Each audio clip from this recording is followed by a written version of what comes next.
Et dans ce contexte régional explosif, la communauté internationale appelle à la retenue, mais les armes tonnent encore dans la bande de Gaza où l'armée israélienne poursuit son offensive. Sur place, c'est l'hécatombe. La barre des 34 000 Gazaouis tués a été franchie. Dans ce territoire assiégé, la situation humanitaire ne cesse de se dégrader pour les organisations de défense des droits de l'homme à Gaza. Tous les voyants sont au rouge. Retour sur cette situation explosive notée ces 2 derniers jours dans la région avec notre correspondante à Al-Quds, Valérie Ferrand.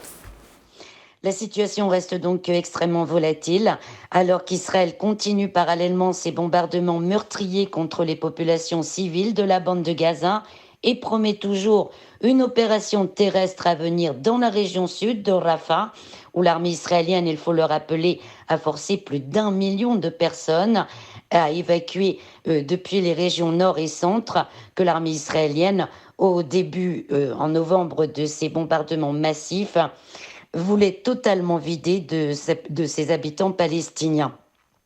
À l'heure actuelle, selon l'UNICEF, un enfant est tué ou blessé toutes les 10 minutes par l'armée israélienne dans la bande de Gaza.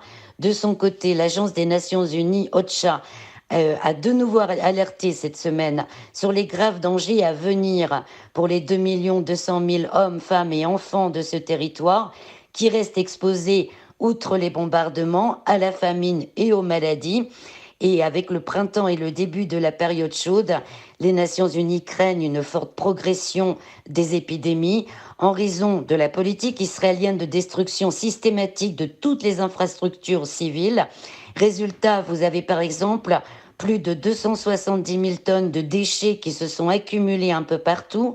En plus, il faut le rappeler, des milliers de corps qui sont toujours sous les décombres des maisons ciblées par les missiles israéliens.